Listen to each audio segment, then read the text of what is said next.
A national expert is weighing in on the new lice procedure at Vigo County schools. Good evening to you and thank you for joining us for News Tonight Watch. It's a story we've been following for weeks now. Many of you said you're very concerned about a procedure that allows students with lice to remain in class. The procedure was introduced to parents by Vigo County schools earlier this month. Continuing our coverage tonight is News 10's Aaliyah Blackburn. She has more on a local expert's take on the recent change. At 10 o'clock, we introduced you to Dr. Mark Lame, a national expert. He explained that the no-knit policy was not only ineffective but harmful. That's because it leads to misdiagnosis of lice and nits, as well as unnecessary use of pesticides. We sat down with him to find out why he believes this new procedure is a good one.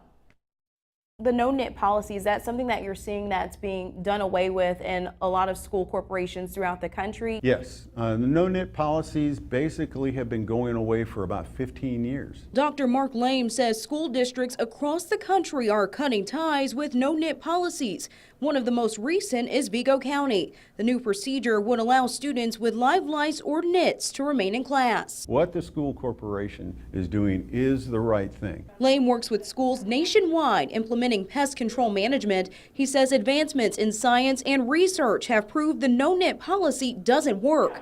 But this new procedure, he says, will help eliminate the stigma and keep kids in class. Parents' concerns that we've heard, one parent suggested that this new procedure puts the responsibility on parents and students, more so the school corporation, but also creates more work for the school nurses because they're doing those periodic checks as that child comes back to school. Kind of what are your thoughts hearing that reaction? If parents do their job and the school does their job, it's not that much more work. Lame says early detection and intervention are major keys in the relationship. He says parents should be doing lice checks at home and simple forms of treatment. Most lice are killed when people comb their hair and brush their hair. And so you can get rid of lice by physically removing them. They're not invisible. Lame says using certain gels can also suffocate and get rid of lice. Other methods include using special shampoos with enzymes, lice combs, and blow dryers with heat. With a little more education and working together, he says many will see ditching the no-knit as a benefit in the long haul. People think, well, it worked for me when I was in school, so it's got to work for my kids, and I don't want to be at risk. And what I'm trying to say is that you're not at risk, and your kids are not at risk, and this is the right thing to do.